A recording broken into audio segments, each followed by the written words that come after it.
Emily Carter had never once imagined that a single stupid bet would be the thing to unravel her carefully constructed life. She was 34 years old, a licensed attorney with a corner office on the 18th floor, a woman who had won arguments in federal court and negotiated contracts worth millions without blinking. She did not lose, not at work, not at life, and certainly not at card games with her friends on a Friday night. She had built her world on discipline, precision, and the unshakable belief that everything could be controlled if you were smart enough and stubborn enough to hold the reins. And yet, on a rainy Saturday morning, Emily Carter stood at the edge of a gravel driveway in a town she had never visited, holding a single rolling suitcase, staring at a house that looked like it had been standing since before she was born. She had lost, and now she had to pay. The night it started was supposed to be nothing more than dinner and drinks at Rachel's apartment. Emily had arrived late, as usual, dropping her work bag at the door and reaching immediately for the wine. There were 6 of them around the table, old college friends, spread across different careers and cities. Reunited every few months, when schedules allowed. Conversation was easy and warm and punctuated by laughter, but somewhere around the second bottle of red, the topic had turned to Emily's favorite subject, herself. Not out of vanity, exactly. It was more that Emily had a habit of making every discussion into a debate, and she was extraordinarily good at winning those too. She had been talking about adaptability, about how the mark of a truly capable person was their ability to function in any environment. "I could live anywhere," she had said, with the confident ease of someone who had never been tested. "I could get along with anyone. It's just a matter of mindset." Rachel had raised an eyebrow across the table. "Really?" she had said, her smile slow and knowing. "Anyone?" The room had gone quiet in that particular way it goes quiet when something is about to become interesting. The bet had been Rachel's idea, as most reckless things were. The terms were simple and deliberately absurd. They would play a round of the card game they had played 100 times before. If Emily won, Rachel would cover her tab for the rest of the year. If Emily lost, she would move out of her apartment and spend 3 months living in the home of Noah Bennett, a man Emily had never met, in a small town called Millhaven that Emily could not have placed on a map without help. Noah was Rachel's second cousin once removed, a widower, a former carpenter, and by all accounts the quietest, most unhurried person anyone in their social circle had ever encountered. "He's got a spare room and he's agreed to it," Rachel had said, because apparently she had already made a phone call. "You'll be perfectly safe. He's harmless."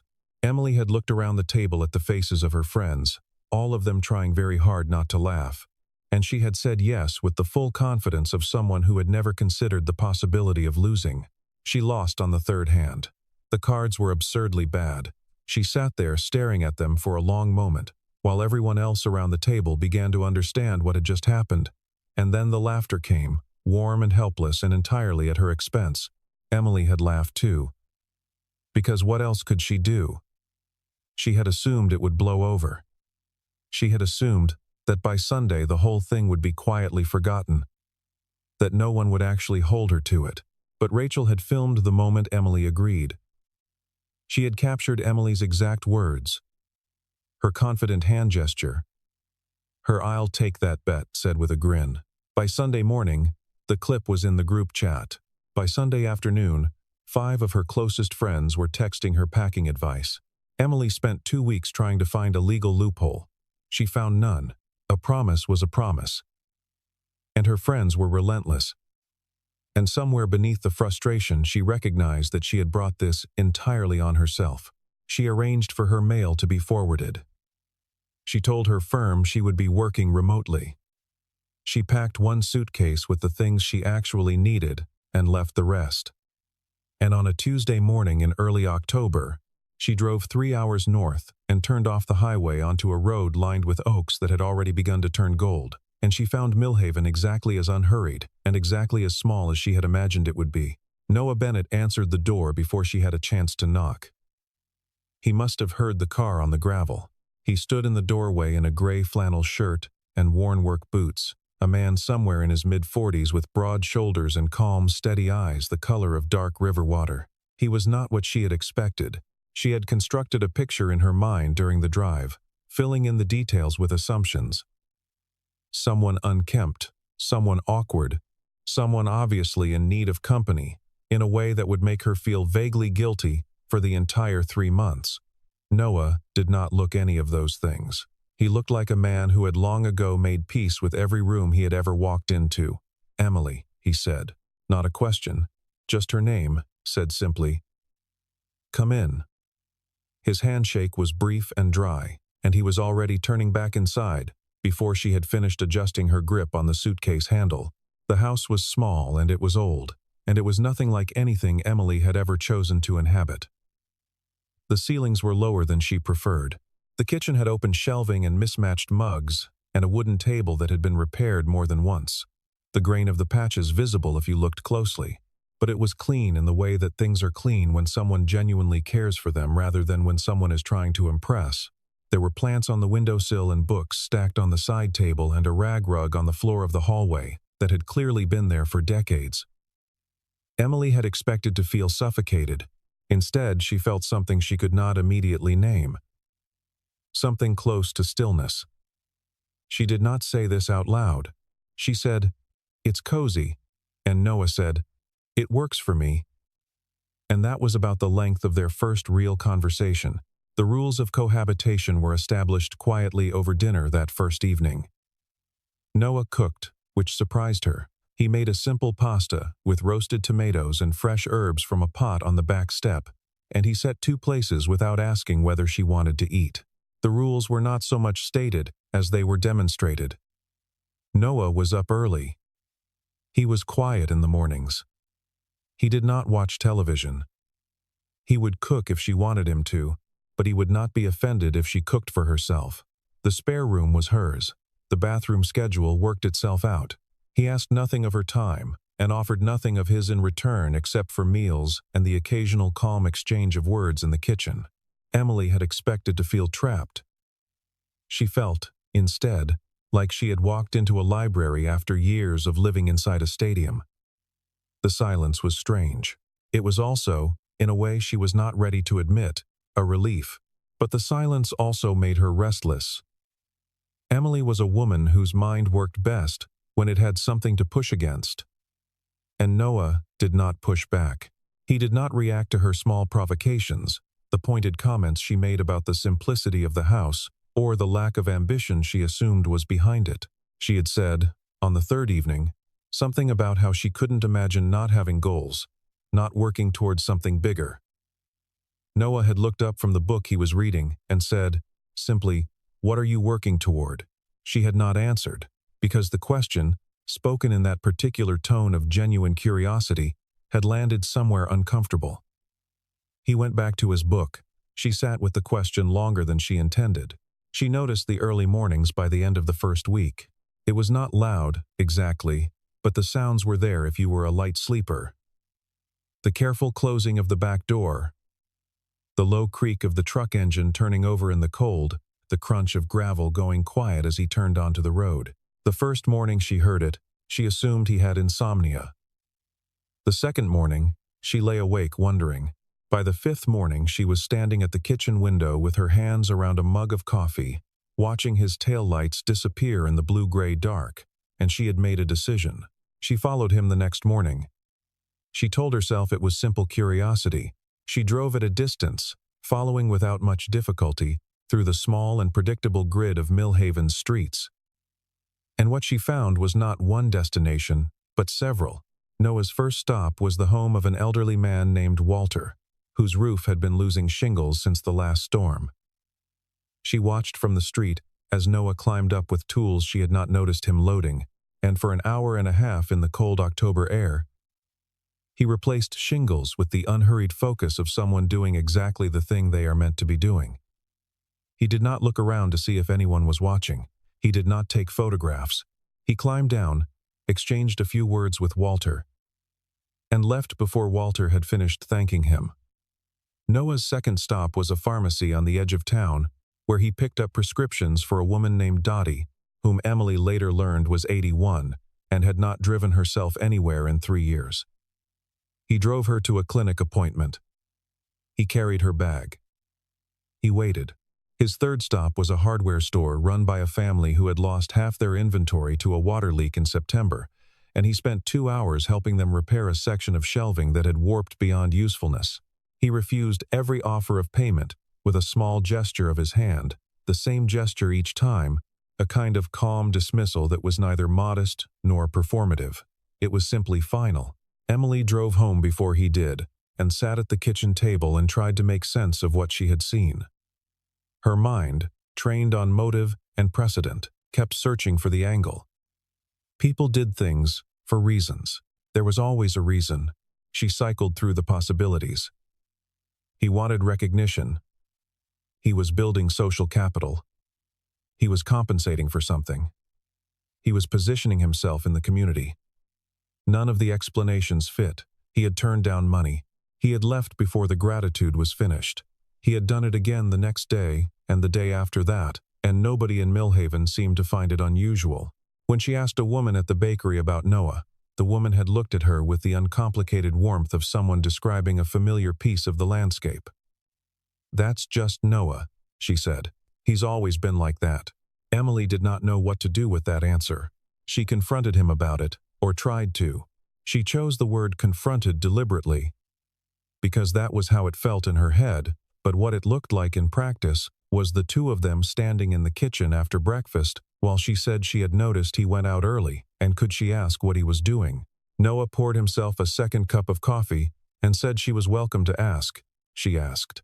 He explained, briefly and without elaboration. He helped people when he could. He had the time. It was not a difficult equation. She told him she found it hard to believe someone would give that much, without expecting something in return. Noah considered that for a moment, and then said, "Not everything needs a return." She opened her mouth to argue, and found that she had no argument. Not because she agreed, but because the way he said it made the very concept of arguing feel beside the point. She spent the afternoon turning it over. Her professional life had been built on the premise that everything had a return. Every hour billed, every relationship cultivated, every favor granted, each had been part of a system she had constructed with the same deliberate architecture she brought to legal arguments. She had not thought of it as cynicism. She had thought of it as intelligence, as understanding how the world actually worked beneath the polished surface of how people claimed it worked. And Noah had looked at her across the kitchen in his unhurried way, and dismantled the entire framework with 6 words. She found herself irritated.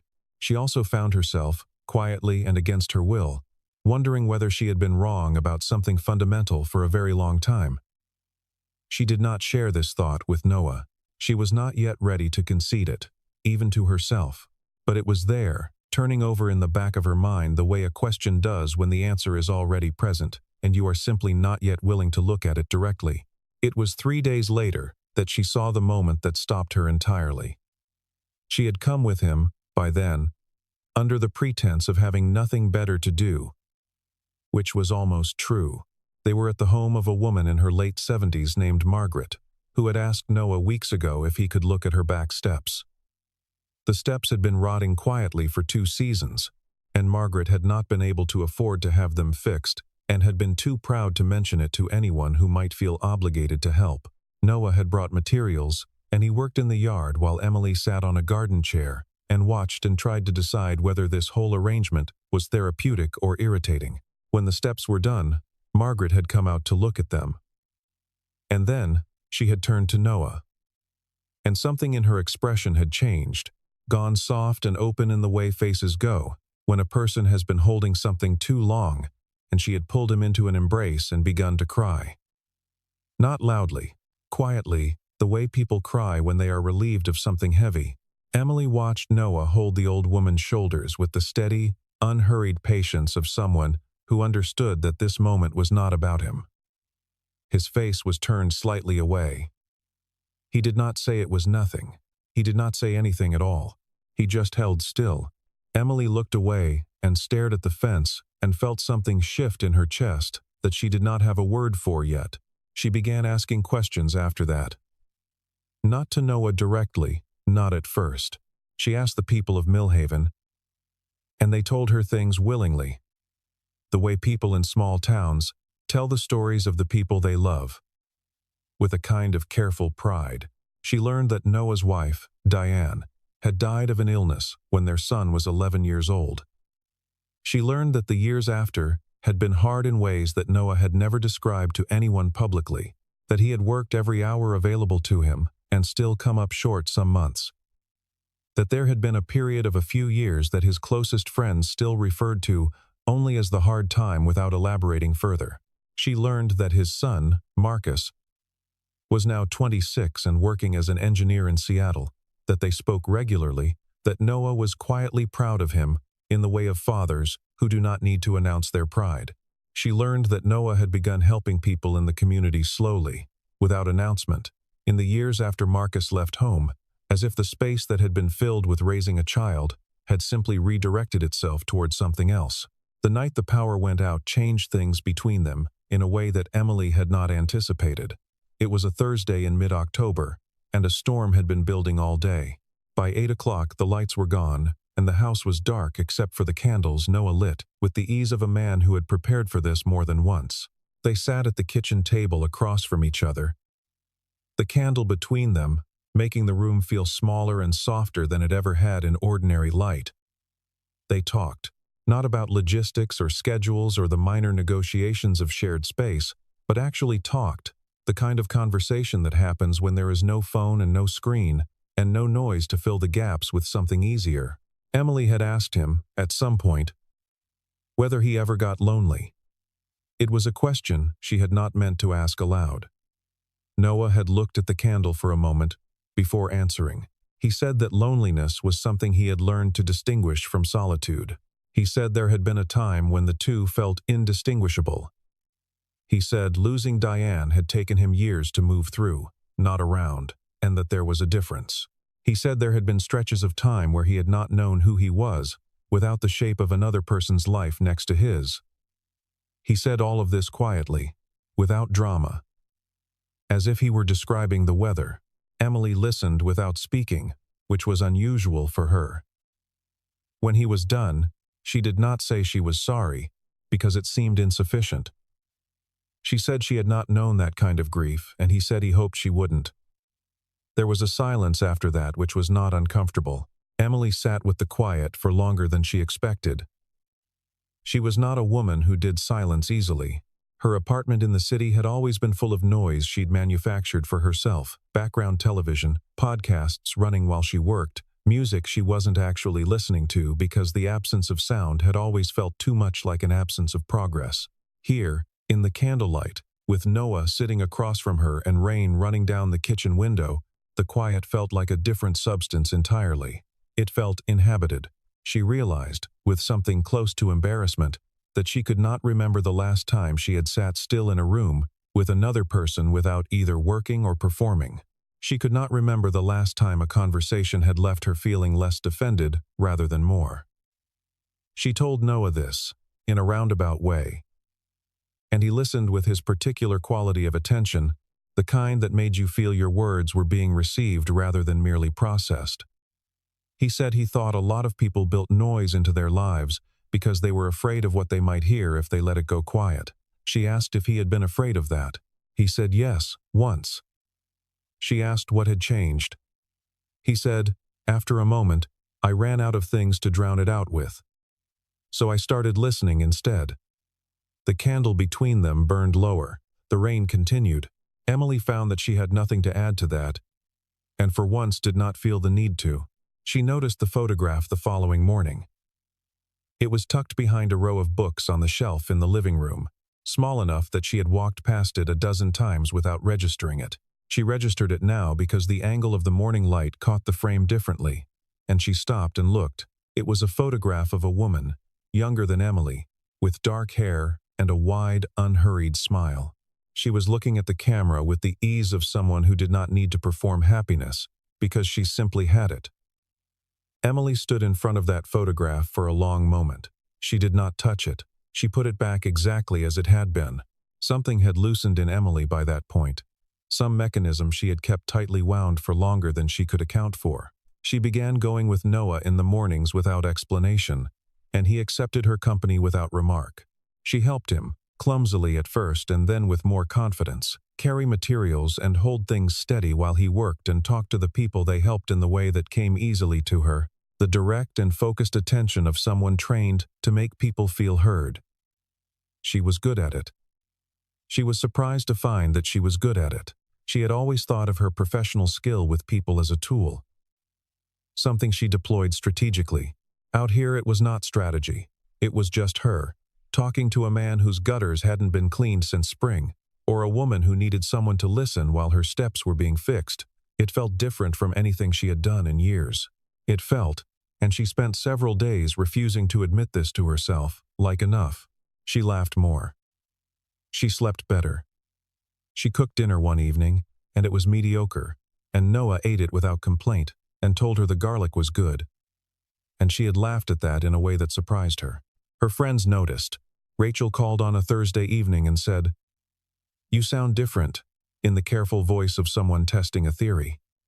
Emily had said, "Different how?" And Rachel had said, "I don't know." Slower, like you're actually in the room you're in.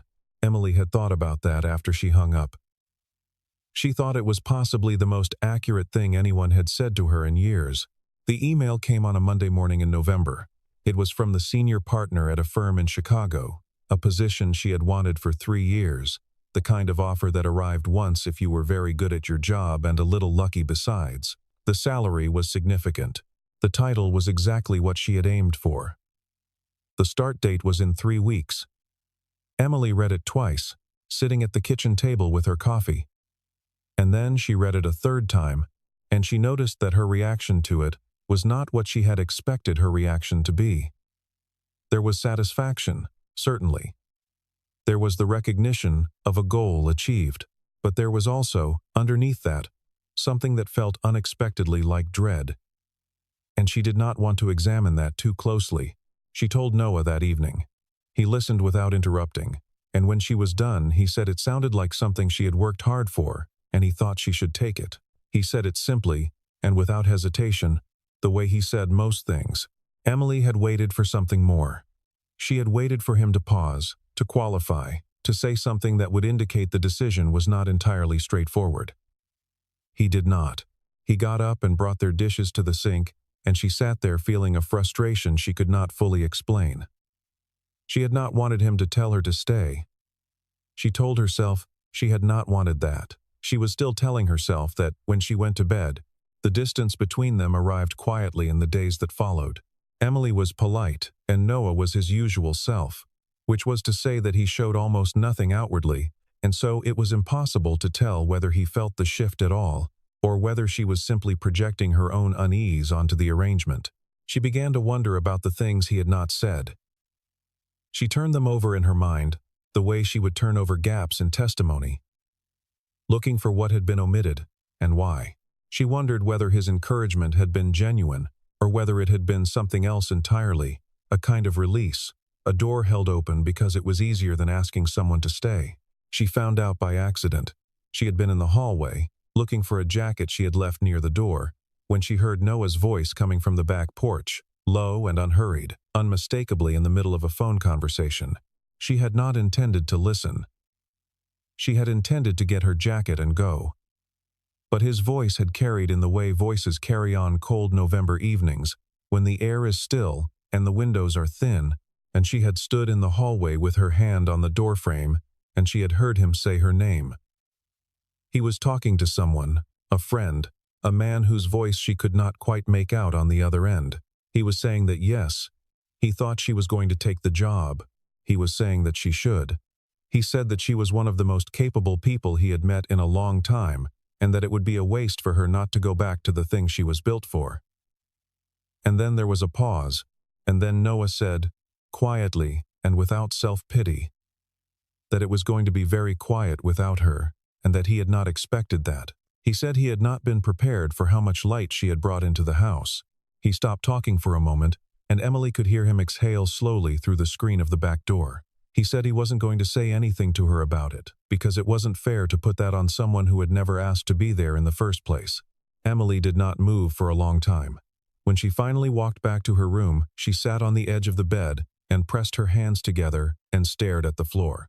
The thing she had been telling herself she wasn't feeling had a name now, and it sat in the center of her chest with a weight that was not unpleasant but was undeniable. She had spent the better part of 3 months telling herself that what she felt around Noah was gratitude or admiration or the ordinary warmth of proximity. She had used every intellectual tool she owned to categorize and contain it. She understood, sitting there on the edge of the spare room bed in Millhaven, that she had been wrong about all of it. She still took the job. She told herself later that this had been cowardice, but that was not entirely right. The truth was more complicated. The truth was that she was 34 years old, and she had built her life on a particular set of values, and she was not sure she knew who she was if she walked away from the thing she had spent a decade working toward just because a man in a flannel shirt had made her feel quiet for the first time in years. She was not sure that was love. She was not sure it wasn't. She packed her suitcase in the early days of November and tried to feel decisive about it. Noah helped her carry things to the car. He made 2 trips with the same efficiency he brought to everything, and then stood in the driveway in the cold morning air while she checked that she had everything. The taillights of a neighbor's car passed on the road. Neither of them spoke. Emily kept waiting for him to say something, to offer the one sentence that would give her permission to stay or go with something resembling peace of mind. He looked at her steadily and without expectation, and she understood, watching him, that he had already decided not to ask anything of her and that he was not going to change his mind. She hugged him. His arms came around her shoulders briefly and firmly, and he stepped back. "Have a good life, Emily," he said, not unkindly, just truly. She got in the car and drove away, and did not let herself look in the rearview mirror until she had turned out of sight. The weeks that followed were not what she had expected. She had expected to feel triumphant. She had expected to feel the clean surge of satisfaction that came with achievement, the particular pleasure of standing inside a thing she had worked for and finding it as good as she had imagined. The apartment in Chicago was beautiful. The office was everything she had wanted.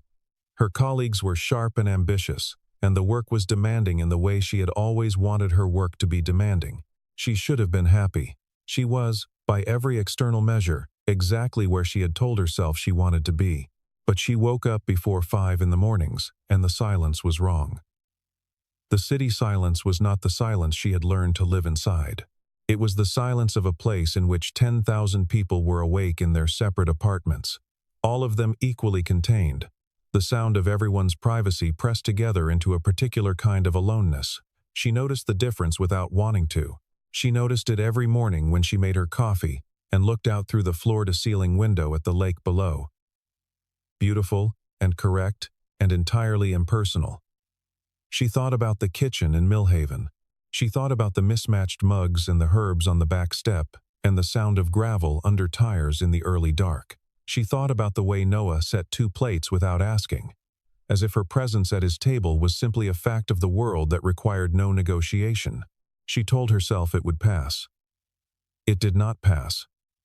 It settled in instead, the way things settle in when they are trying to tell you something you have been refusing to hear.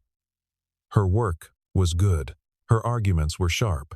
She won a case in her 3rd week that her senior partners described as exceptional. She sat in the conference room afterward and smiled in all the right places and went home and stood in her kitchen and felt, clearly and without confusion, that she was in the wrong place. Not the wrong city. Not the wrong firm. The wrong life. Or not the wrong life exactly, but a life with a particular thing missing that she had not understood was there until it wasn't. She began to catalog it without meaning to. The feeling was not dramatic. It did not arrive as grief or as crisis. It arrived in small and specific moments. The Sunday afternoon when she walked along the lakefront for an hour and passed 200 people without making eye contact with a single one. The evening she heated soup from a can because she had not learned to cook properly until Millhaven and the convenience of her Chicago kitchen made it easy to forget. The morning she woke up, and her first thought was not about the day ahead but about what Noah was doing at that particular hour in that particular house. She knew what he was doing. He was making coffee and pulling on work boots and driving out into the early dark to fix something for someone who had not asked him to. She lay in her beautiful apartment with the lake view and the high thread count sheets, and she understood with complete clarity that competence without purpose was just performance, and that she had been performing brilliantly for a very long time. She called Rachel on a Tuesday evening. Rachel answered on the second ring and did not say "I told you so," which was more restraint than Emily had expected and more than she deserved. She said, "I think I made a mistake." Rachel was quiet for a moment and then said, "I know.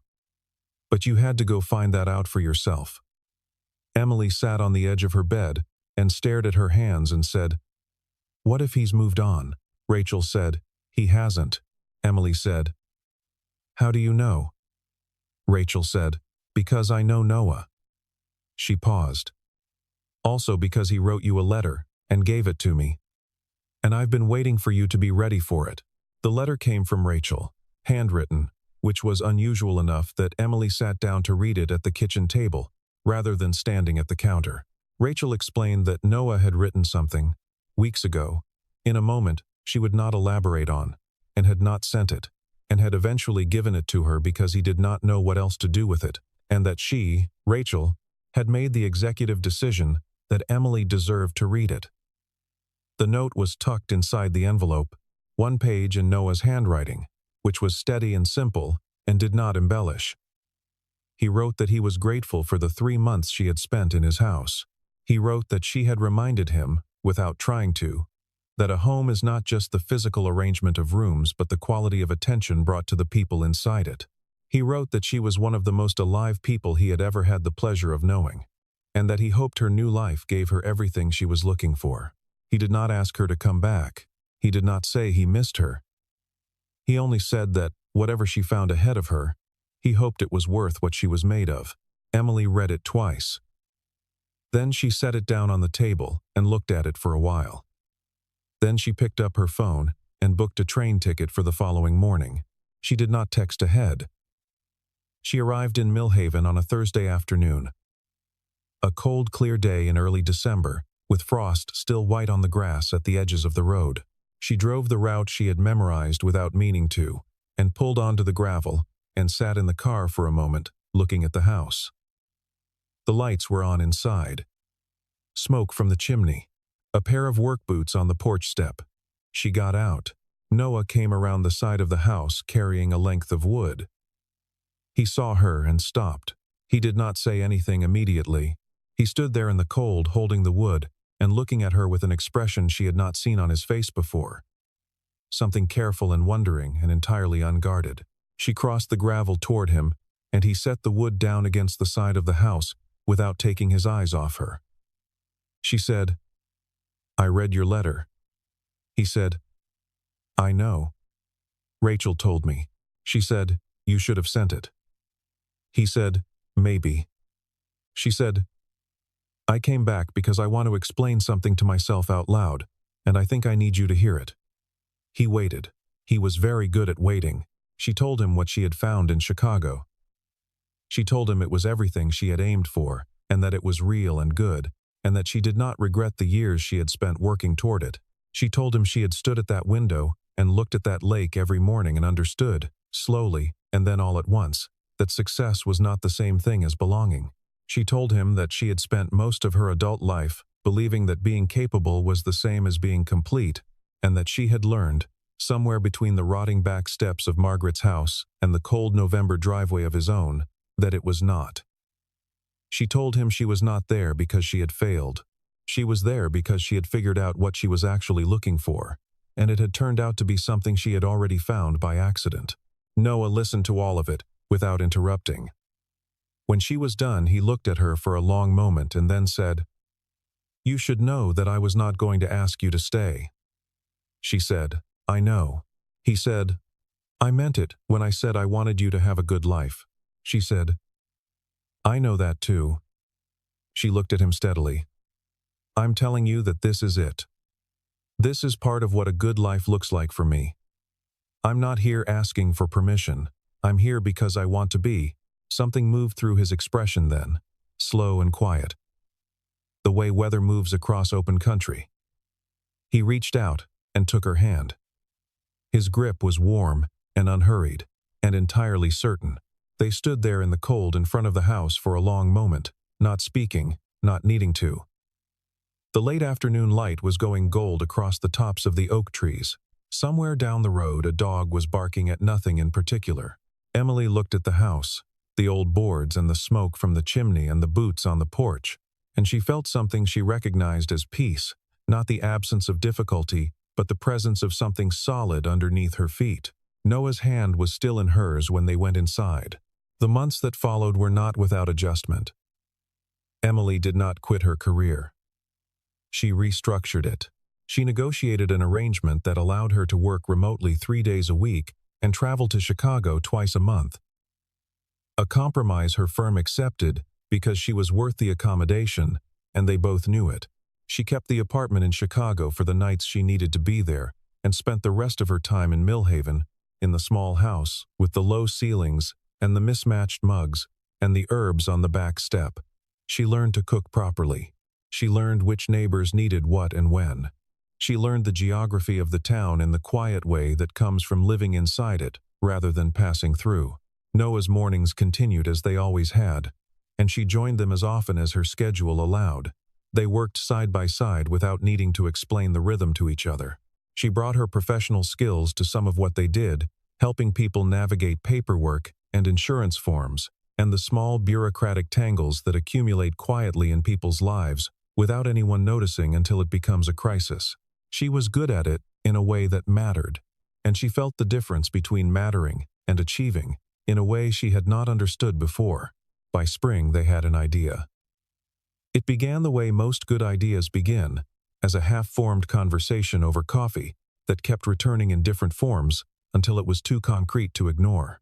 There were people in Millhaven and the towns around it who needed the kind of help that fell between the formal categories of assistance, not poor enough for government programs, not connected enough for private networks, but running out of options in the quiet way that happens when no one is paying attention. Emily knew how to build structures. Noah knew how to show up. Together, they drafted a proposal for a community resource center.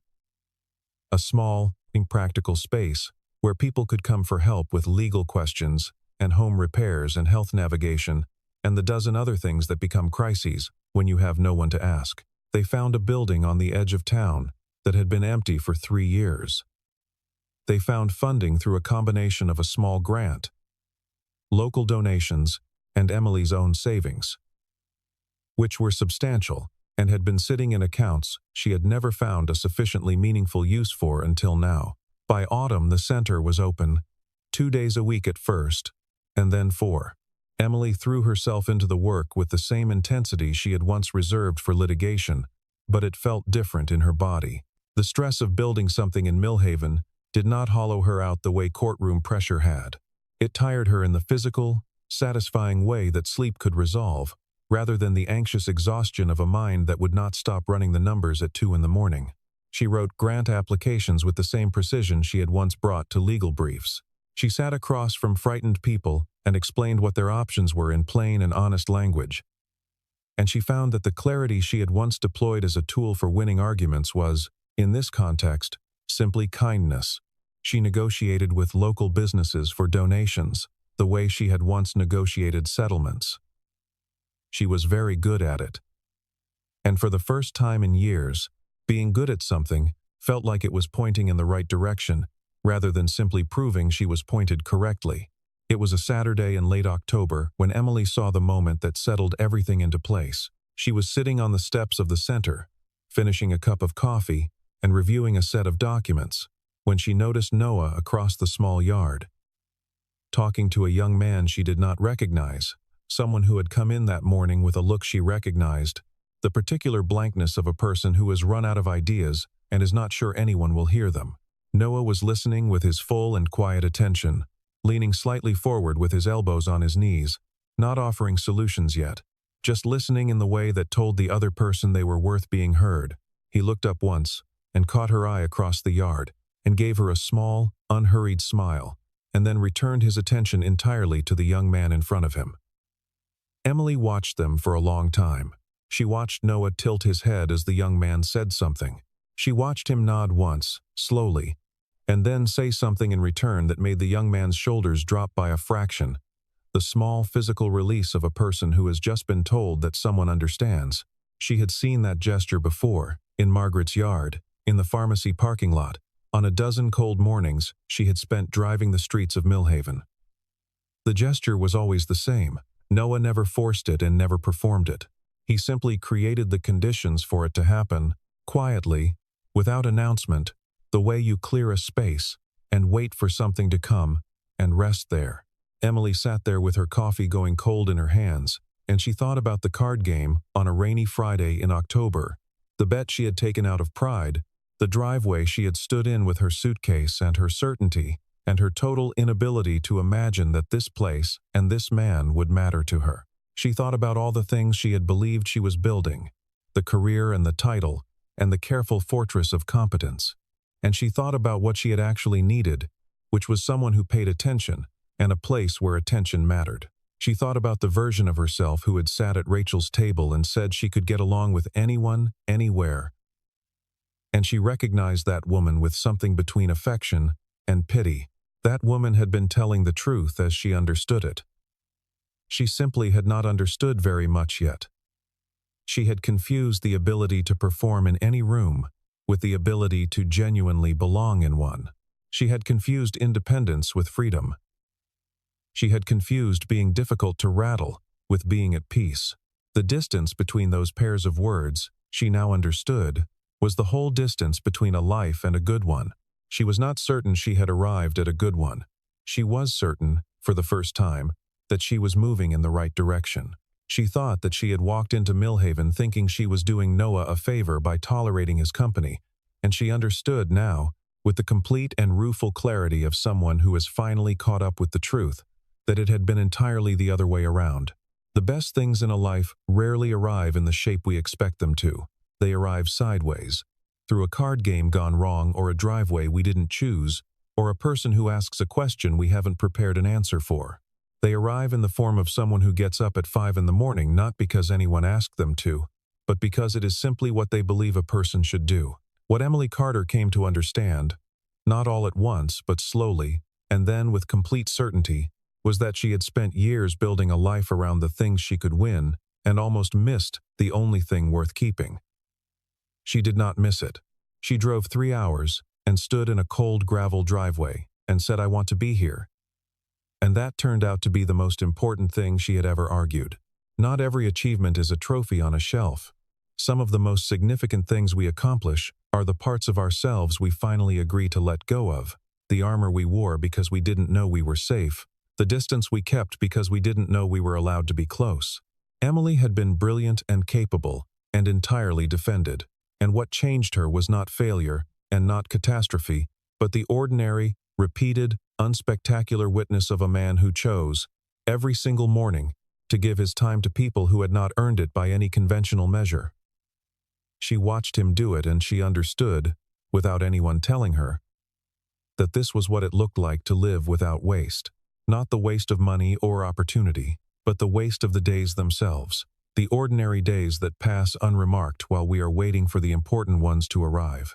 The important ones, it turned out, were these: the cold morning with the frost on the grass, the sound of gravel under tires in the blue-gray dark, the mismatched mug pressed into her hands without ceremony, the question asked with genuine curiosity and no agenda attached to the answer, the hand that reached out and held on without requiring anything in return. These were the things.